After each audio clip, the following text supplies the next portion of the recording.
2. La política en Colombia. Pregunta. ¿Por qué decide ingresar en la política?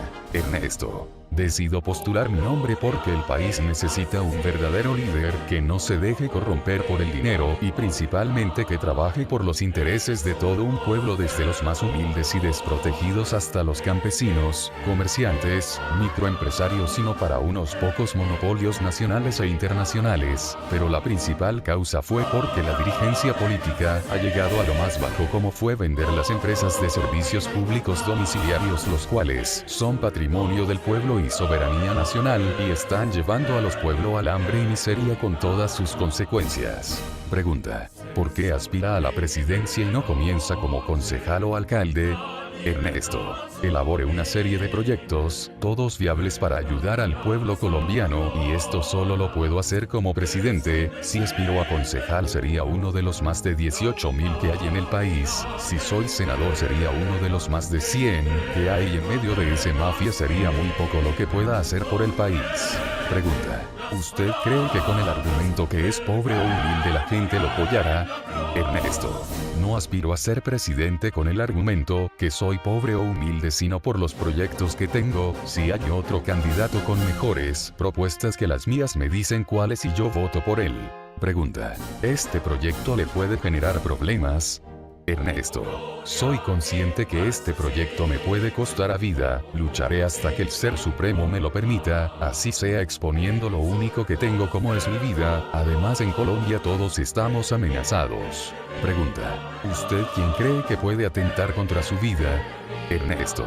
Este país está manejado por unas pocas familias que han hecho lo que sea por sostenerse en el poder para seguir manejando unos monopolios y unas mafias con las cuales han explotado todo un país. Si ellos consideran que yo soy un peligro, no dudarán en atentar contra mi vida. A eso se le suma que será un objetivo acabar con la maldita guerra que se libra en Colombia entre nuestros propios hermanos, y esto también será peligroso para mí, ya que hay fabricantes de armas y países que hacen la guerra solo porque es un excelente negocio para los mercaderes de la guerra, el hambre y la miseria de los pueblos. El gobierno colombiano es un excelente comprador de armas porque aquí compra el gobierno, la guerrilla, los narcotraficantes, los paramilitares, los delincuentes comunes, las empresas de seguridad y el pueblo en general. Pregunta. ¿A usted intentaran sobornarlo?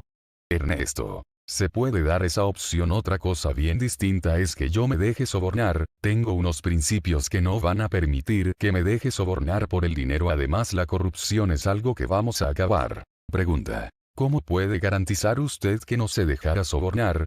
Ernesto. Tengo un compromiso con el Padre Celestial para que me ayude, me proteja y me ilumine a cambio de trabajar honestamente en este proyecto. Pregunta. Porque sabiendo que corre riesgo su vida decide ser candidato a la presidencia?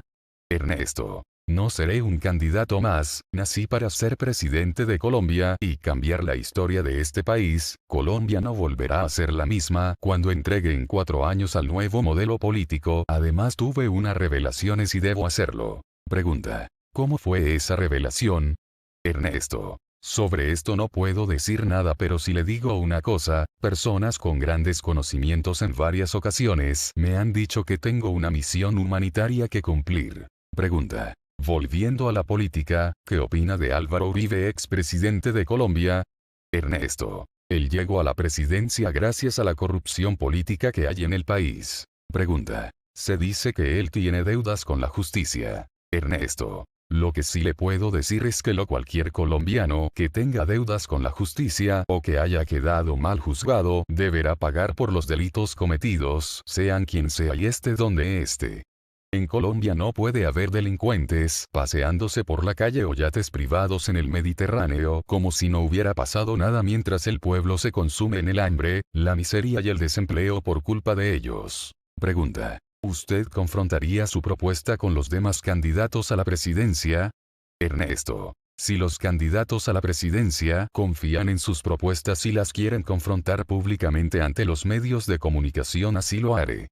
Este modelo político, sus propuestas y el candidato son 100% del pueblo con un programa 100% social. Esto marca la diferencia aquí y en cualquier parte donde se exponga este proyecto político. Pregunta. Ellos tienen una gran ventaja y es, que son grandes oradores y letrados en universidades de Colombia y el exterior. Ernesto. Yo también tengo una gran ventaja, y es que soy graduado en la mejor universidad, como es la Universidad de la Vida. Ahí me he codeado con el pueblo que tiene hambre y miseria, también con hombre de mucho dinero. Además he trabajado desde los 10 años para ayudarle a mi madre, tuve que embolar, vender chorizos y rellena en un plato, cantinero a los 16 años, taxista, vendedor de perros calientes, trabajador de una empresa a 15 años, vendedor ambulante, etc. Toda esta experiencia me ha llevado a elaborar un proyecto para ayudar a esos millones de colombianos de los diferentes sectores de la sociedad, desde los empresarios hasta los más humildes y desamparados. Pregunta. ¿Qué opina de la democracia en Colombia? Ernesto. En Colombia no tenemos democracia, es más, la democracia como tal no existe en el mundo. No podemos llamar democracia cuando unos pocos grupos económicos colocan los candidatos políticos y el pueblo eligen sus verdugos. Esto es lo que nos venden, la mal llamada democracia, donde el pueblo no tiene derecho a elegir sus líderes porque son asesinados en campaña. La frase: los grandes líderes nacen de los grandes problemas, si no tenemos problemas no tendríamos líderes. Ernesto Antonio Moreno Vanegas.